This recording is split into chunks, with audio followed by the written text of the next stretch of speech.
Welcome to Lead Empowered TV. I am your host, Nathan Mitchell. Today we're slowing things down a bit. If you ever felt disconnected, stuck in stress mode, or carrying tension you can't quite explain, this conversation is for you today. I'm excited to welcome April Wyett, a holistic wellness coach and founder of Living with Intention. April has spent over 15 years helping people physically, emotionally, and mentally. Her work is rooted in the biodynamic breathwork and trauma release systems, which are powerful paths to handling stress and long-term healing. April blends emotional intelligence, mindfulness, and somatic practices to help people release what their bodies have been holding on to, sometimes for years. And what I love most about her approach is that when we heal, it doesn't stop with us. There's a ripple effect outward into our families, our teams, and communities. Friends, today's conversation isn't surface level wellness talk. It's grounded, practical, and deeply human. If you're ready to lead, live, and breathe with more intention, you're going to want to lean in to this one. April, welcome to the show. Thank you so much for being here today. How are you doing? Oh, I'm doing well, Nathan. Thank you for that warm introduction. I really appreciate you hosting me and for everyone showing up here today to be curious. I'm so excited to get into this conversation with you today, especially as emotional intelligence, resonates with the workplace, leadership culture, team culture, all those types of things. And you talk a lot about emotional intelligence starting, within the body, not just our mind. And for leaders who think that, EQ or emotional intelligence is self-awareness and communication, what are they really missing when they ignore the physical side of stress and emotion and the ultimate impact that has on their ability to lead well from a position of self-awareness and others awareness, which you and I both know are so essential to emotional intelligence in the first place. Yeah, that's a, no pun intended, that is a deep question, because what people are essentially missing is the place where the emotion actually lives, right? Emotional intelligence, it's more about a concept, right? It doesn't begin with insight. It begins with that sensation, right? Being, emotionally aware of what's happening. But before someone can name, or have that the words to choose what's happening, for that sensation, the body is already right activated. So let's just give an example here. Let's say somebody is really setting up for a big business pitch or a meeting or something that they feel a lot of pressure that they have to perform well at. Maybe they feel that they're going to make it or they're going to break it kind of deal type of thing. And already that's setting them up with that heightened awareness. And we can say, oh, I have the emotional intelligence that I'm feeling this heightened energy. I'm feeling this tightness in my shoulders. I know that I'm activated because I'm thinking about this. And that's good. Although it doesn't give us a little bit of a deeper insight to what's happening, how our body is already heightened in that. And we often feel as we walk away from it, we're aware of these emotions, the emotional intelligence and all that, and yet we're missing something because we walk away from the meeting thinking, oh, I just couldn't shake that feeling, or I could feel that pressure. I'm well aware of that, but it's the actual understanding of what the body's doing to protect ourselves in that. Because we're walking into that meeting, we're feeling already eyes on us. Our body's going to armor up, right, to protect ourselves. And then finding that space in between to where we can step back and take that breath. That's the only thing that we can control in the autonomic nervous system, is take the breath, remind ourselves, I got this, or how do I want to feel after the meeting type of thing. Because when we don't understand the body being a gateway, then emotional intelligence becomes more of a performance instead of that presence. So being aware of what's happening in real time, taking just a gap, just a little short space to pause, reset that nervous system, then we come in with more presence.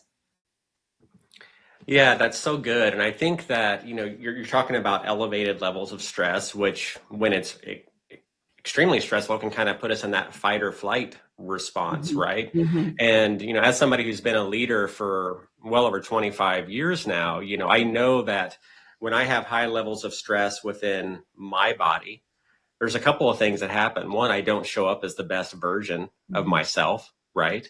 And two, I tend to show up more accidentally, I think, in behavior than I do intention. And, that definitely resonates with the name of your company, right? Living with intention.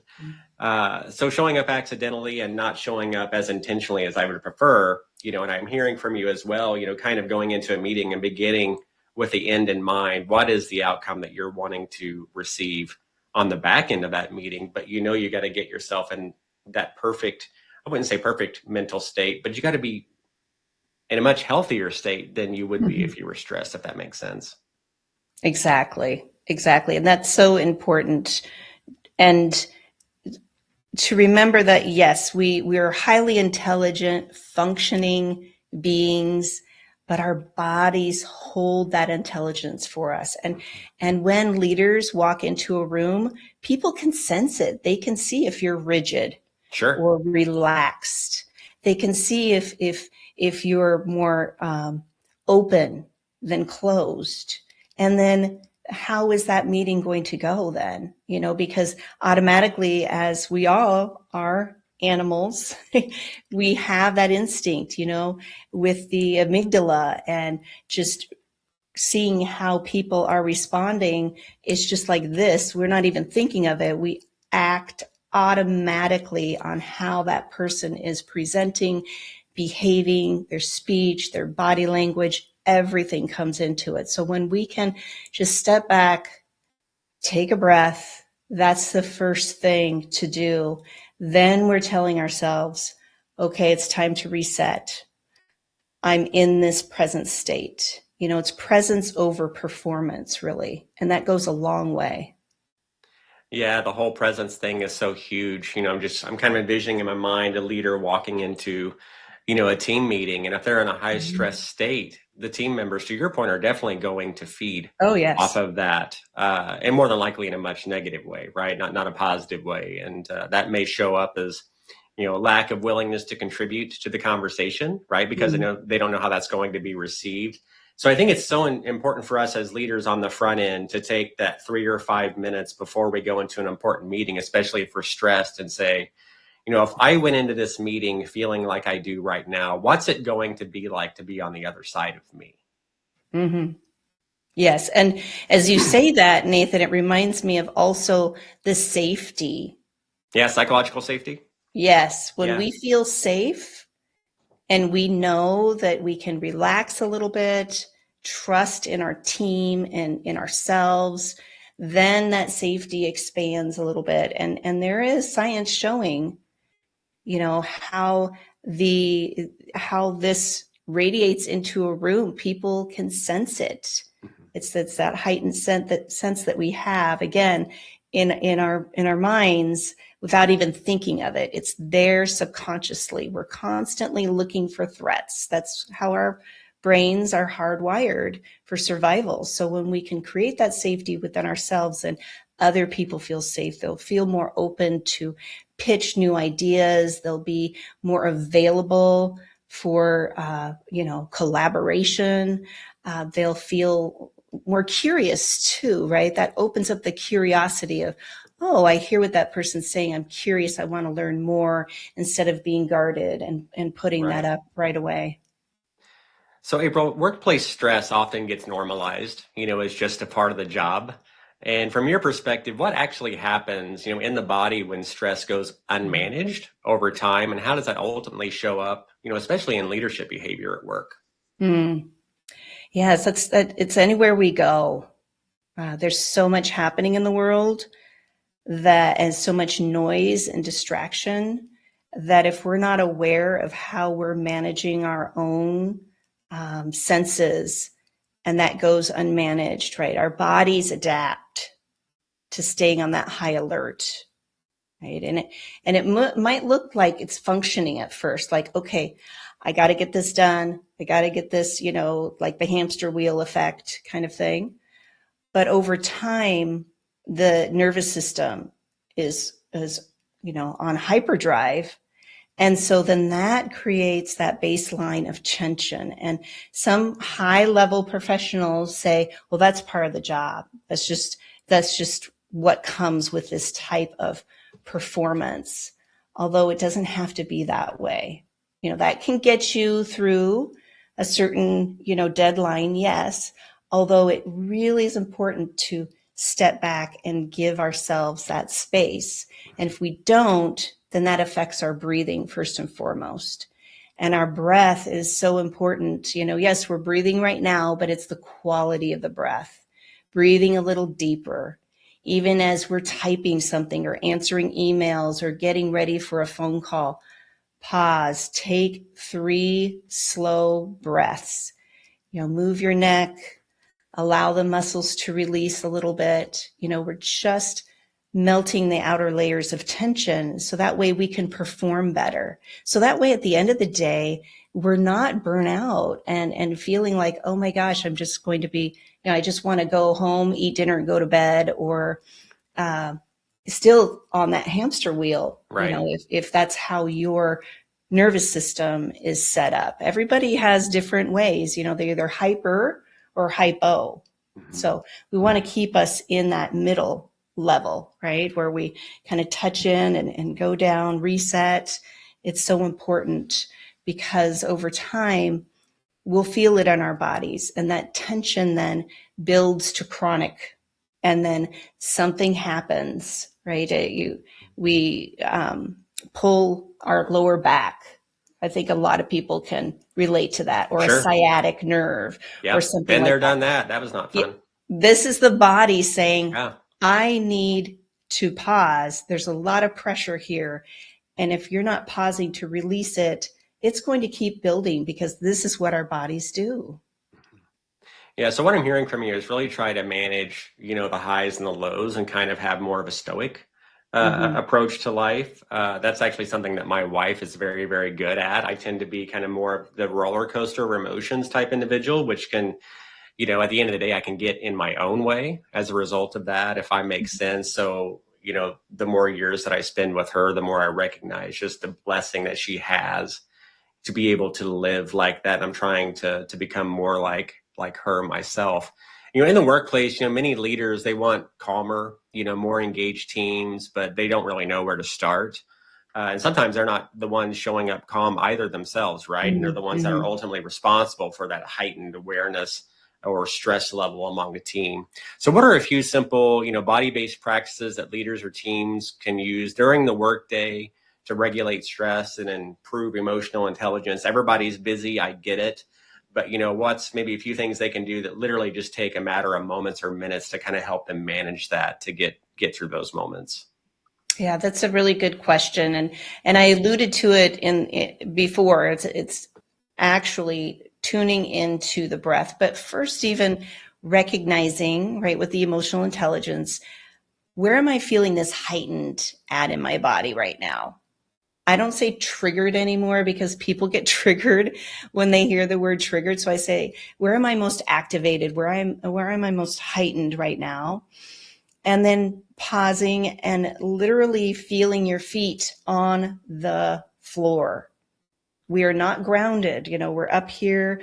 We're in so many different meetings, thinking about forward thinking or what we still need to do for the past, whatever that is, we're up here in our minds. So when we can bring it down into the body, simple practice, feel your feet on the floor and take just a slow inhale and exhale, and do that 2 or 3 times. Nobody needs to know what you're doing. You can even do that when somebody's presenting at a meeting. I've worked with clients that have, anxiety or panic attacks. That is not fun. You can't control what's happening with your body that way. So when we start to feel that activation kind of simmering, do yourself a favor.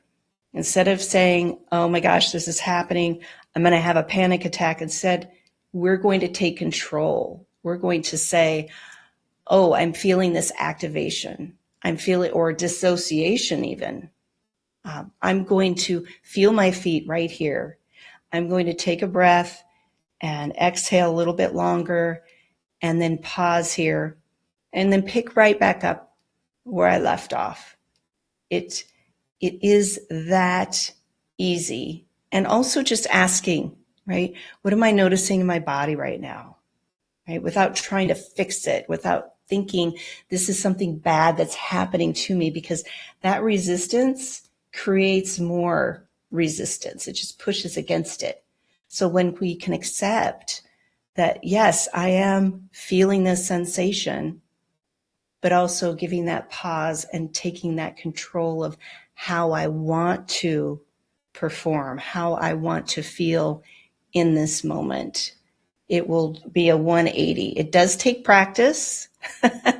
It's not a one and done thing, but it takes that practice. So I highly encourage people to do that because, it's about the consistency, right, of practicing that more than the duration.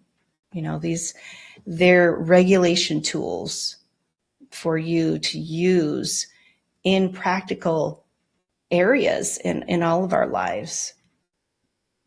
Yeah, and just the whole idea of self-awareness again, being intentional about taking a few moments to sit down and really think to yourselves, why am I feeling this way? Mm. And really get underneath, right? Why is your body responding the way that it is to stress? And sometimes that's simply from stories that we're telling ourselves, right? And a lot of Yes. times the stories that we tell ourselves are not even true at the end of the day, but we tell them to ourselves so much, I think over time we can actually begin to believe that they're true. April, you work with stored tension, unresolved stress in the body. How does that stored stress impact leaders' ability to make good decisions, manage conflict, and ultimately communicate well with their team in the workplace? Yeah, I love that you brought in the stories part because we do have stories. We have stories about everything, and they aren't true. Most of them are not true. That 95% of our conscious thinking is unconscious. They're just running on autopilot, and a lot of it is the stories. So, and it narrows our perspective. So let's say we're working with a team and, always seems to be there's that one person. I don't know what that means for everyone here that's listening, but there's that one person, whether they ask too many questions or they don't do their work or whatever that is. Having that story, even when you come in to that meeting, to that team meeting, that already the story, the preconceived notion is creating conflict. It's creating conflict with yourself. I'm just going to say that again. It's creating conflict with yourself. And guess what? Your body's going to armor up. You're not going to be curious. You're not going to be open to what's really happening there with the team, with the person. Asking curious questions, not going too deep. You don't have to be touchy-feely or anything like that. Just asking people to unpack their perspectives a little bit. This creates that safety also. They know that you're genuine. You want to hear what they have to say without judgment or coming back with your opinion.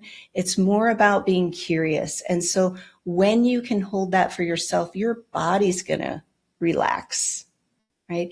You'll be able to make decisions a little bit more clearly because you're working with the culmination of everybody's work, everybody's energy, right? And people tend to just automatically react to things instead of slow it down, be a little bit more responsive. So when we can be in that space and hold that for ourselves, being mindful of the stories. I say they're belief systems. It's BS, Right. belief Yeah. systems that we tell ourselves about others, about situations, what have you. Just be curious about it. where have I heard that before? Or where did that come into my mind? Maybe it could have been, at another company that you worked with, or it could be an echo, I say, of your father's voice or somebody else that was in your life that really made an impact on you. And then you believe that about yourself. And then we tend to project that on others. So that's a little deeper work there, but it's all about being aware of those stories, asking, questioning it, softening that, so that way we can open up to listening and receiving more. And this was what really creates that cohesive team too. We have to put in that work and effort on ourselves first before we expect anything else from others. Well, April, we have just a couple of more minutes left in our conversation here this evening, but I want to give you an opportunity to talk about your retreat coming up in Bali. And I've shared the QR code here for anybody that wants to learn more about that. They can scan that and go directly to your website to learn more. So let's hear it from you. Oh, thank you so much for this. You bet. So this Bali, it's really a reset. It's about bringing people back to themselves. As I talked about the overwhelm, we have so much happening in our lives. If anyone is curious to what it would be like to be in Bali, if you can even picture yourself in Bali, you're halfway there. And then being in that space of being unplugged. This is a retreat center that's set on the northern shore of Bali. It's away from the hustle and bustle of Ubud. You have the ocean right there. You can snorkel in the afternoons. So the retreat is founded upon, yes, breath work. It's about getting back into your body, resetting your nervous system, and really discovering a little bit more about yourself in the process. So if that's something that anyone is curious about, please reach out to me. I'm here to share that information with you, and also check out my website, because I do have a free monthly restorative meditation on there if that's something that you would like to add to your toolbox as well. So thank you, Nathan. No problem. Thank you, April, for your time today. And as we wrap up, for those of you listening, I hope this conversation has really challenged the way that you think about stress and emotional intelligence and why it really matters to lead ourselves and others well. So my encouragement to you today is simple. Pay attention, as April has said, to what your body is telling you, not just what your calendar demands. And April, huge thank to you for sharing your wisdom and reminding us that when we regulate ourselves and our emotions, we really lead better at work, at home, and everywhere in between, right? So if this episode resonated with you today, please share it with someone that could use a little more clarity and calm in their leadership in life. And as always, keep leading with intention, awareness, and purpose. We'll see you next time on Lead Empowered TV. Thank you again so much, April, for being here. I really appreciate your time. Thank you, Nathan. God bless. Bye-bye.